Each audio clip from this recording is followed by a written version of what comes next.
Türkmenistan'ın ulu bazarlarında ve devlet dukanlarında da sarı yurtlardan getirilen tavuk etleri köpeldi ve olar çäklendirmezden satylýar. Emma ýaşaýjylar ýagdaýy bar adamlaryň bu etten almajak bolýandygyny aýdarlar.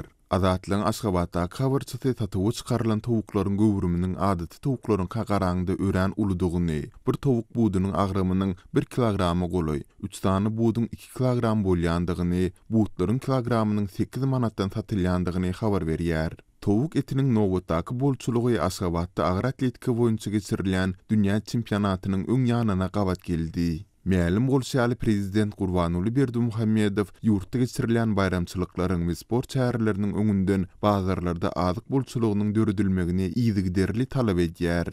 Ýöne bu gezdeki tawuk bolçulugy häzirki görnüşinden alyjylary o diýen begindirmedigi meňzeýär. Ardan bahaly tawuk eti uzyn nowutlaryň döremegine getirmedi. Munyň sebäbi Azatlyň habarçysy bilen anonim şertde gurulşan Aşgabatly ýaşaýjylaryň sözlerine görä tawuk etiniň hili bilen bagly. Birinciden satyp çykarylan tawuklar ören ulu görünýär. İkinciden onuň eti juda ýagly bolup, alan tawygyň üçden birini golaýy ýag. Munyň üstesine bu tawukda et tagamy hem az. Wagtynda bismän soň 3 saatdagy gaýnatmaly bolýar, diýip Ogulsana atly öý hojulukçy aýal Azatlyga gurrun berdi. Täze getirilen tawuk etiniň et tagamynyň ýokdugyny Gulmurat atly ýaşaýjy hem tasdik etdi. Tawygyň ýagy çorbada ereýär. Galyn eti iýjek bolsaň edil ağaç çeýnän ýaly bolýarsyň diýip ol aýtdy.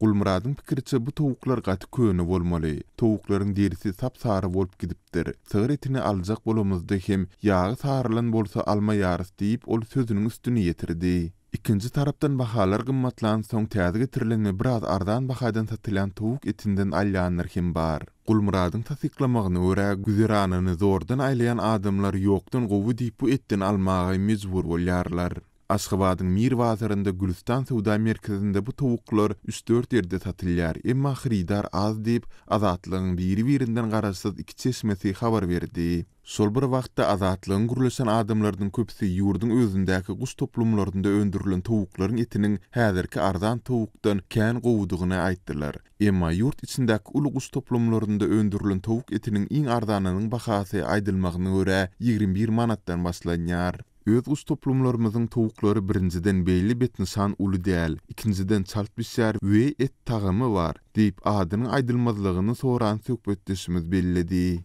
Ýöne ol bazarda da şary ýurtdan getirilen ardan tavuklaryň peýda bolmagynyň yerli guş toplumlarynyň satýan tavuklarynyň bahalaryna az da bolsa täsir edendigini, mysal üçin odal süňki aýrylan tawuk döşüniň kilogramynyň 35 manat bolandygyny, häzir 32 manatdan satylýandygyny bellidi. Emma bu ýagdaý näçe wagt saklanjagy belli däl. İkinci tarapdan tawuk etini çelini daşary ýurtdan getirilmegi prezident Berdimuhammedowyň importyň öwüdini tutýan we eksport edilen önümleri öndürmegi köpeltmek baradaky ideýalaryna ters gelýär.